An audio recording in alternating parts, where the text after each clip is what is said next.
दोस्तों, आज की कहानी है सासू माँ आप सास बन गई हो, लेकिन शौक अभी भी खत्म नहीं हुआ। दोस्तों, कहानी शुरू करने से पहले अगर आपने चैनल को सब्सक्राइब नहीं किया हो तो कर लीजिए, ताकि आपके पास पहुंच सके हर नया वीडियो। रेवती जी के पैर आज जमीन पर नहीं पड़ रहे थे। उनके लाडले बेटे यानी सबसे छोटे बेटे का ब्याह हुआ था। आधुनिक सोच और संस्कारों की सुंदरी ओढ़े छोटी बहू गृह प्रवेश कर चुकी थी। उनकी दोनों बड़ी बहुएं जेठानियों का ओहदा लेकर मन ही मन इतरा रही थी। छोटी बहू पढ़ी लिखी और गुणों से संपन्न थी। सगाई से लेकर शादी तक उसके गुणों की बखान से कहीं न कहीं उनके मन में एक द्वेष भावना प्रवेश कर चुकी थी। अभी रहने दो चार दिन, फिर पता चल जाएगा। बहू होना किसे कहते हैं। दिन भर खाना बनाते रहो और खिलाते रहो। रेवती जी बड़ी सीधी सादी और ममतामयी थी। किसी के लिए उनके मुंह से बुरा नहीं निकलता था।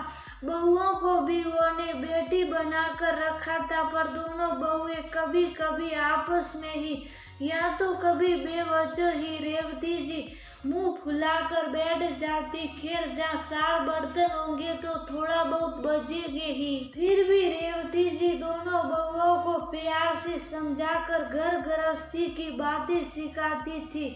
बहरहाल छोटी बहू अपने प्यार और संस्कार से सबके दिलों पर जल्दी ही राज करने लगी।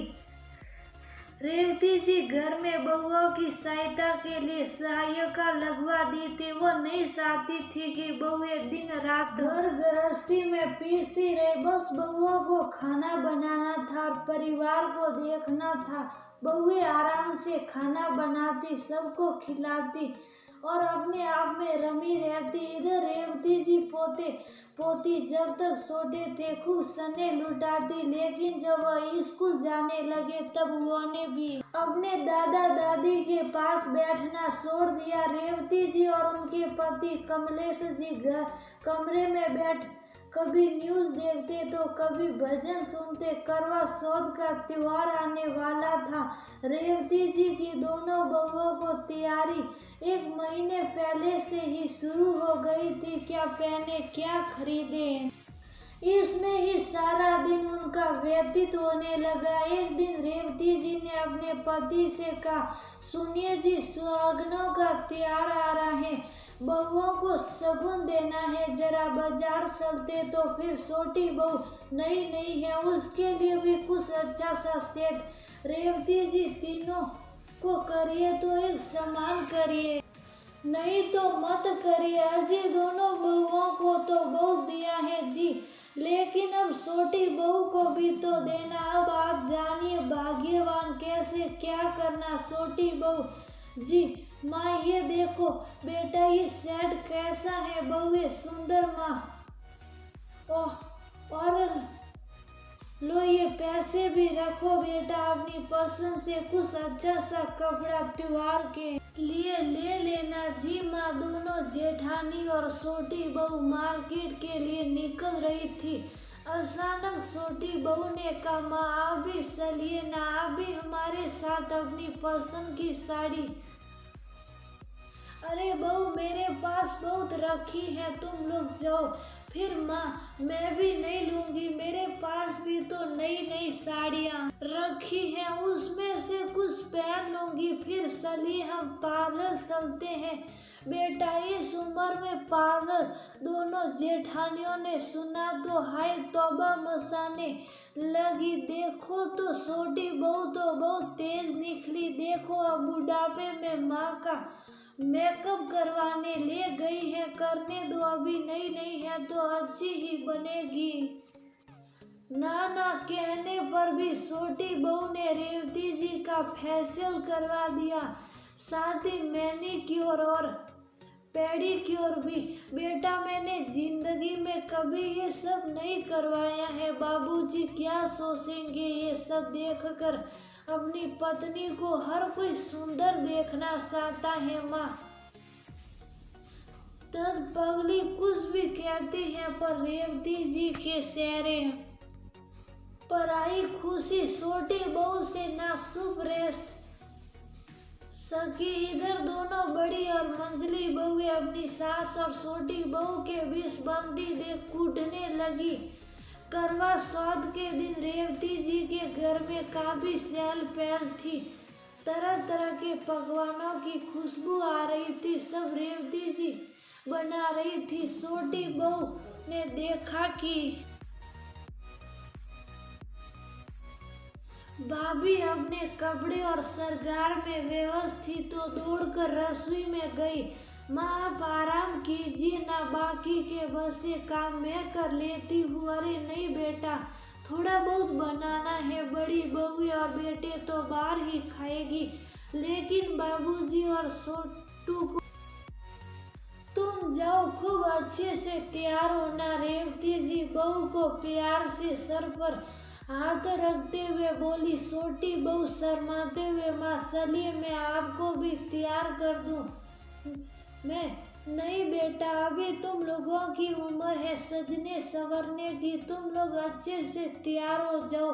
चलिए ना माँ, देखिए मैंने क्या लिया है मेरे लिए। क्यों लाई बहू? ये तो बनारसी सिल्क की साड़ी है। जी माँ जी, आप पर बहुत सुंदर लगेगी।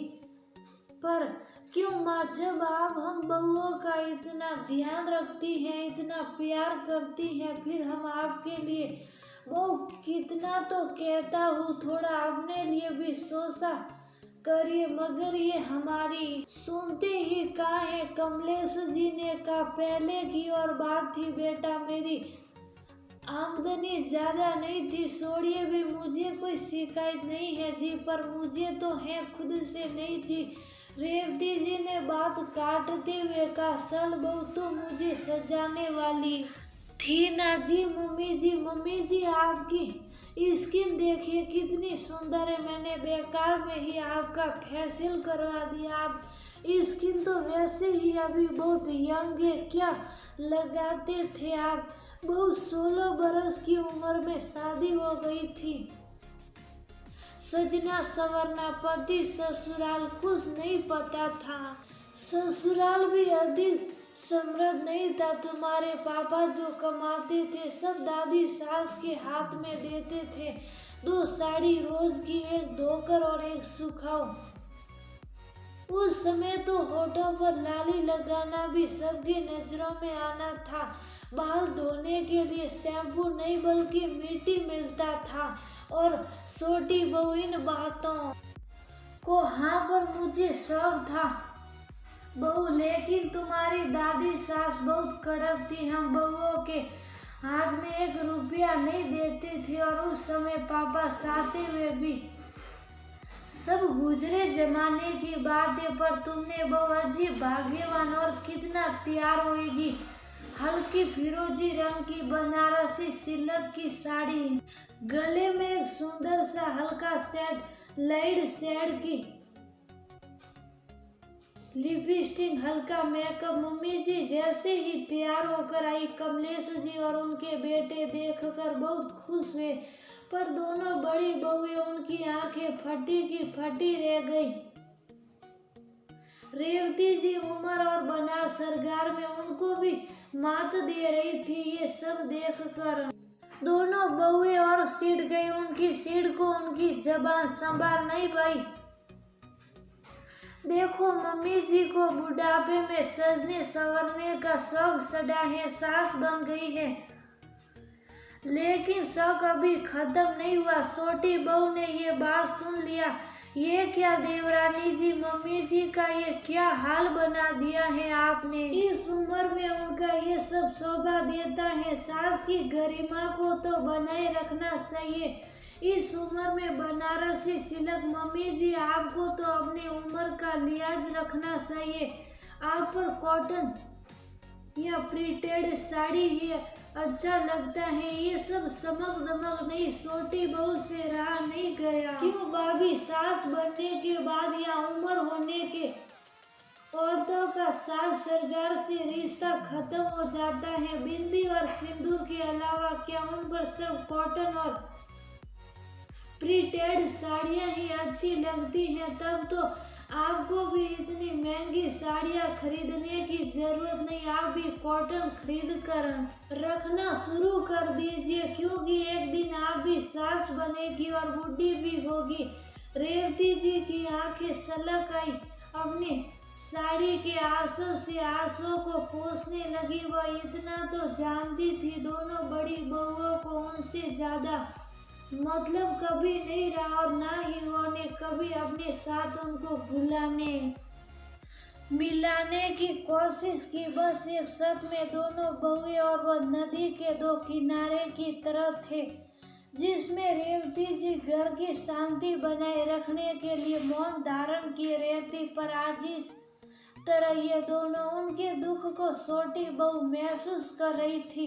छोटी बहू मैं कह ही रही थी, इस उम्र में मुझे ये सब मैं अभी बदल कर आती हूँ। नहीं माँ जी, अब आपने खुद से प्यार किया है, अब आप अपने लिए जिएगी और खुद से प्यार करेगी। सजने संवरने की कोई उम्र नहीं होती। हाँ भाग्यवान, छोटी बहू ठीक कह रही है। तुमने हमेशा दोनों बहुओं को बेटी सा प्यार दिया, कभी किसी चीज की कमी नहीं की, ना प्यार में ना दुलार में। मगर मैं कुछ कहता नहीं, इसका मतलब ये नहीं कि कुछ देखता नहीं। बस तुम्हारे कहने से मैं चुप रहा, पर अब नहीं। दोनों बेटों ने कहा, माफी मांगो तुम दोनों मेरी माँ से अपने किए हुए व्यवहार और आज त्योहार के दिन जो तुमने उनका दिल दुखाया है। कल को तुम्हारी बहुएं भी ये अधिकार तुमसे छीनेगी और ऐसा कहेगी, तब कैसा लगेगा? सोचा है कभी? दोनों बहुओं को अपनी गलती का एहसास हुआ। वह रेवती जी के पैरों पर गिर पड़ी और माफी मांगने लगी। रेवती जी ने दोनों बहुओं को अपने गले लगा लिया। छोटी बहू ने आगे बढ़कर अपनी दोनों जेठानियों से माफी मांगी। आज मैं छोटी होकर आप दोनों से इस तरह नहीं हमारी प्यारी देवरानी जी, गलत तो हम थे। चलिए भाई, चांद निकल आया है। कमलेश जी ने कहा, पर पापा आपका चांद तो ठहर जा, बाप के साथ मस्खरी करता। चांद भी रेवती जी के चेहरे पर आए चमक से और रोशनी दे रहा था, और रेवती जी ने भी अपनी तीनों बहुओं को उनके जीवन में खुशियों की रोशनी हमेशा बने रहे, इसलिए ढेर सारा प्यार